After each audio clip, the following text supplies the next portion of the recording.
दोस्तों, talk on tenders में आपका स्वागत है। Talk on tender is represent by nationaltenders.com। आज टॉक ऑन टेंडर्स में हम बात करने वाले हैं national highway authority of India के बारे में, जी हाँ, NHAI के बारे में। तो दोस्तों, आज इस वीडियो में NHAI डिपार्टमेंट के द्वारा जो भी टेंडर्स निकाले जाते हैं उसकी मैं डिटेल में आपको जानकारी दूंगा। कैसे टेंडर में पार्टिसिपेशंस कर सकते हैं, टेंडर में पार्टिसिपेशंस करने से पहले कौन कौन से डॉक्यूमेंट रेडी करने हैं, उन सभी की डिटेल में जानकारी आज आपको इस वीडियो में मिल जाएगी। इस वीडियो को अंत तक देखिए, क्योंकि अंत तक देखने के बाद आप NHAI की किसी भी टेंडर्स में बहुत ही आसानी से पार्टिसिपेशंस कर सकते हैं। तो दोस्तों, चलिए हम चालू करते हैं। सबसे पहले ये देखते हैं कि NHAI के टेंडर्स कहाँ से आपको मिल सकते हैं। तो दोस्तों, NHAI का अपना एक पोर्टल है, अपनी एक वेबसाइट है, जहां पे NHAI से रिलेटेड जितनी भी इंफॉर्मेशन है सारी की सारी आपको मिल जाएगी। और वहीं पे NHAI के द्वारा जो भी टेंडर्स निकाले जाते हैं उसकी इंफॉर्मेशन भी दी हुई होती है। तो NHAI की साइट ओपन करने के लिए आपको nhai.gov.in ओपन करना है। जैसे ही आप nhai.gov.in ओपन करते हैं, आपके सामने NHAI की वेबसाइट जो है वो ओपन हो जाती है। अब NHAI की वेबसाइट ओपन होने के बाद आप टॉप मेनू में जाके देखेंगे तो वहां पे प्रोक्योरमेंट करके लिखा हुआ है। ये प्रोक्योरमेंट के अंदर आप क्लिक करिए। जैसे ही प्रोक्योरमेंट में आप क्लिक करेंगे तो एक टेंडर से रिलेटेड विंडो आपके सामने ओपन हो जाएगी। ये विंडो को आप देखिए, ये टेंडर विंडो है। इसके अंदर बहुत सारे अलग अलग फिल्टर्स दिए हुए होते हैं। अब आपको अपने बिजनेस कैटेगरी के अकॉर्डिंग यहाँ पे जो कैटेगरी का सेक्शंस दिया गया है, वो कैटेगरी के सेक्शंस से आपको रिलेटेड सेक्शंस जिसका आप बिजनेस करना चाहते हैं, जो टेंडर्स आप पार्टिसिपेशंस करना चाहते हैं, वो आप सिलेक्ट कर लीजिए।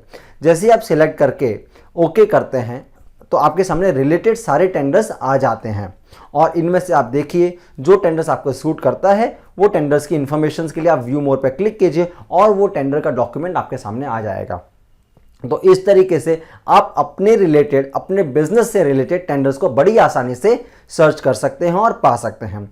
इसके अलावा eprocurement.gov.in ये एक सेंट्रल गवर्नमेंट का टेंडर पोर्टल है। यहाँ पे भी आपको NHAI के काफ़ी टेंडर्स जो हैं वो मिल जाते हैं। इसी तरीके से आपको वेबसाइट ओपन करनी है, वहाँ पे जाके अपनी कैटेगरी को सिलेक्ट करना है और आप अपना टेंडर्स बड़ी आसानी से वहाँ पे ढूंढ सकते हैं। तो दोस्तों, ये मैंने आपको बताया कि आप NHAI के ऊपर अपने बिजनेस के रिलेटेड टेंडर्स कैसे ढूंढते हैं। चलिए हम आगे बढ़ते हैं और अब हम आपको ये बताते हैं कि अगर आपको NHAI का टेंडर भरना है तो आपके पास में कौन से डॉक्यूमेंट होने चाहिए। यहाँ पे मैं आपको बहुत सारे डॉक्यूमेंट्स बताने वाला हूँ, बट हर एक टेंडर्स के अंदर अपने अपने क्राइटेरिया होते हैं। ज़रूरी नहीं कि ये सारे डॉक्यूमेंट आपके पास होने चाहिए। हो सकता है किसी टेंडर्स में इनमें से कुछ ही डॉक्यूमेंट्स की आपको आवश्यकता हो। मैं यहाँ पे सभी डॉक्यूमेंट्स के बारे में इसलिए बता रहा हूँ कि क्योंकि मैं यहाँ पे मल्टीपल टेंडर्स के बारे में आपके साथ में डिस्कशंस कर रहा हूँ। तो ये कुछ डॉक्यूमेंट इस प्रकार से हैं। सबसे पहले आपको NHAI के टेंडर्स भरने के लिए बेसिक इन्फॉर्मेशंस देनी होती हैं, जो आपकी कंपनी से रिलेटेड हो सकती हैं, पर्सनल डिटेल के रूप में हो सकती हैं। उसके द्वारा आपको आपके CA के द्वारा जो एनुअल ऑडिटेड टर्नओवर रिपोर्ट होती है वो लास्ट 3 साल की मांगी जा सकती है। कुछ एक टेंडर में 1 साल की मांगी जा सकती है, कुछ एक टेंडर्स में 3 साल की, और हो सकता है शायद ना भी मांगी जाए। बट अगर टेंडर डॉक्यूमेंट के अंदर क्वालिफिकेशन क्राइटेरिया के अंदर जो भी मांगा गया है एनुअल ऑडिटेड रिपोर्ट, वो आपको देना होगा। तीसरा, पिछले 3 वर्षों के टर्नओवर के प्रमाण के रूप में चार्टेड अकाउंटेंट से प्रमाण पत्र आपको देना पड़ सकता है। आप किसी डिपार्टमेंट में ब्लैक लिस्टेड नहीं हैं। इसके साथ ही साथ आपको लिटिगेशंस, डिपार्टमेंट, आर्बिट्रेशंस और ब्लैक लिस्टिंग से रिलेटेड अगर कोई इंफॉर्मेशन है तो भी आपको प्रोवाइड करनी होगी। इसके अलावा आपको कंपनी के किसी भी सीनियर पर्सन की डिटेल आपको देनी होगी, जिसके अंदर आपको डिटेल्ड में ये मेंशन करना है कि उस जिनका आप CV दे रहे हैं उनकी एज क्या है, उनका एक्सपीरियंस क्या है और उनकी कोई स्पेशलिटी अगर कुछ है तो वो आपको CV में मेंशन करके आपको देना रहता है। बिडर्स को जो है affidavit and power of attorney duly notarised by notary on stamp paper of requested value in original, जैसा बिड में बताया गया है उस तरीके से देना होता है, वरना बिड रिजेक्ट करने के चांसेस क्रिएट हो सकते हैं।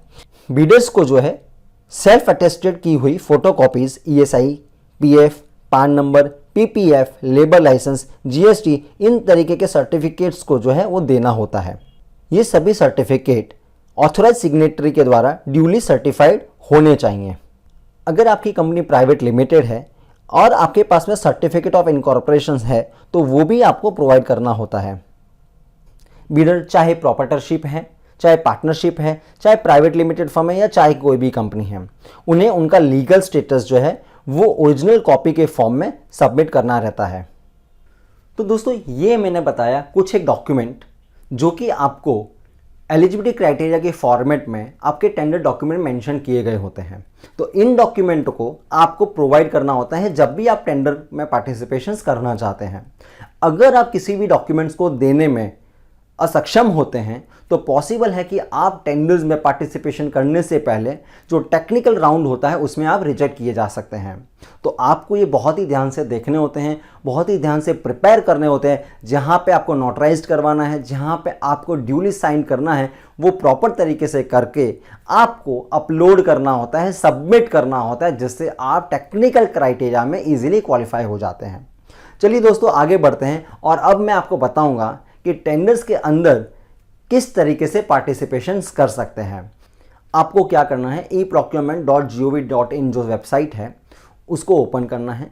वहाँ पे आपको अपने कंपनी का रजिस्ट्रेशन करवाना है। ये रजिस्ट्रेशन करने के बाद NHI या फिर पर्टिकुलर जिस कैटेगरी में आपने रजिस्ट्रेशन करवाया है उससे रिलेटेड जो भी टेंडर्स आएगा उसकी माहिती आपको आपके ईमेल आईडीज़ पर मिल जाएंगी। तो आपको पहले रजिस्ट्रेशन करवाना है। ये रजिस्ट्रेशन करने के लिए आपके पास में digital signature certificate of class 3 का होना अनिवार्य है। मार्केट में बहुत सारी कंपनीज है जो डिजिटल सिग्नेचर सर्टिफिकेट क्लास 3 का देती है।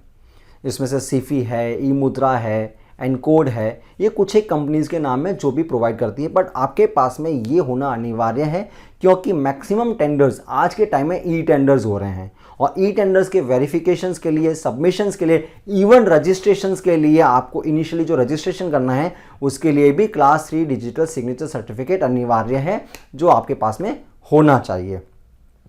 अब दोस्तों एलिजिबिलिटी क्राइटेरिया की मैं बात करूं, वैसे तो बहुत सारे क्राइटेरिया होते हैं पर हर एक टेंडर्स के अपने क्राइटेरिया होते हैं और जनरली टेंडर्स 2 पार्ट में जो है वो देखा जाता है। फर्स्ट एलिजिबिलिटी क्राइटेरिया मतलब टेक्निकल क्राइटेरिया और सेकंड कमर्शियल क्राइटेरिया जिसे हम मॉनेटरी क्राइटेरिया कह सकते हैं।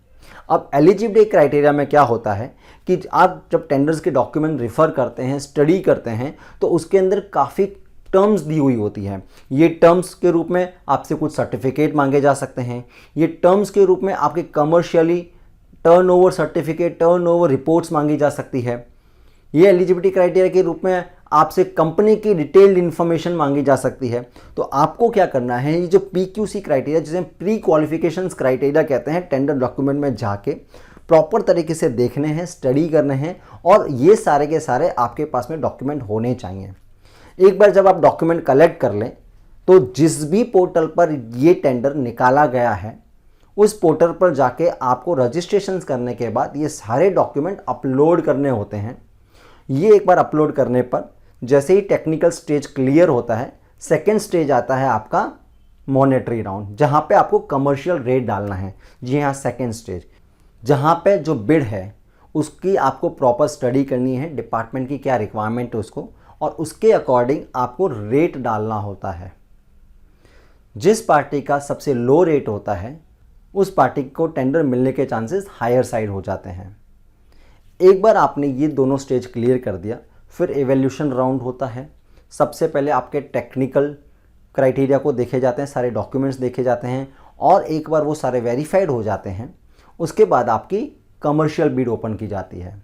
अगर आप टेक्निकल स्टेज में क्लियर नहीं होते हैं तो वहीं में आपको रिजेक्ट कर दिया जाता है, और अगर आप टेक्निकल स्टेज में क्लियर हो जाते हैं तो आप सेकेंड स्टेज के लिए क्वालिफाई हो जाते हैं, और अगर वहाँ पे आपका रेट सबसे लो है तो आपको टेंडर्स लगने के चांसेस 100% हो जाते हैं, टेंडर मिलने के चांसेस हो जाते हैं। एक बार कमर्शियल राउंड में आपकी पोजीशन तय होती है, आप L1 पर आ जाते हैं, और उसके बाद में अगर बिड आपको अवॉर्ड की हो जाती है तो आपको आपके पास में PO आ जाता है, आपकी ईमेल आईडी पर PO भेजा जाता है और वो आपको अश्योर करता है कि ये टेंडर्स आपको मिल चुका है और आप इस टेंडर के ऊपर काम करना स्टार्ट कर सकते हैं।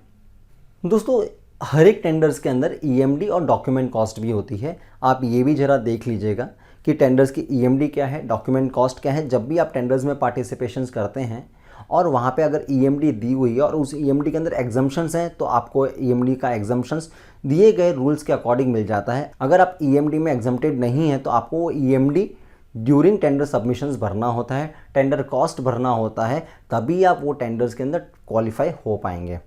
तो दोस्तों इस तरीके से हमने वीडियो में देखा कि टेंडर्स कहाँ से सर्च करेंगे, टेंडर सर्च करने के बाद कि आपको कहाँ रजिस्ट्रेशंस करना है, किसके द्वारा रजिस्ट्रेशंस करना है, कौन कौन से डॉक्यूमेंट आपके पास होने चाहिए और आपको किन किन बातों का ध्यान रखना है। अगर आप इन सब चीज़ों को अच्छे से करते हैं तो आप कोई भी टेंडर्स में बड़े आसानी से पार्टिसिपेशंस कर सकते हैं। तो दोस्तों ये NHI का वीडियो मैं आपके लिए बना रहा हूँ, शायद आपको पसंद आया होगा। अगर आपके पास में ऐसी कोई इन्फॉर्मेशन है या आप किसी डिपार्टमेंट के बारे में चाहते हैं कि मैं डिटेल वीडियो बनाऊं, तो आप मुझे कमेंट बॉक्स में ज़रूर लिखें। अगर आपको मेरा वीडियो पसंद आया है तो अपने दोस्तों को शेयर कीजिए, ताकि इस वीडियो को देखकर वो भी डिपार्टमेंट्स के साथ काम आगे बढ़ा सकें। और अगर आपको NHI या किसी भी टेंडर में पार्टिसिपेशन के समय कोई तकलीफ़ आती है या आप चाहते हैं कि कोई एजेंसीज आपके लिए पार्टिसिपेशंस कर लें, तो आप हमें कांटेक्ट कर सकते हैं। Thank you.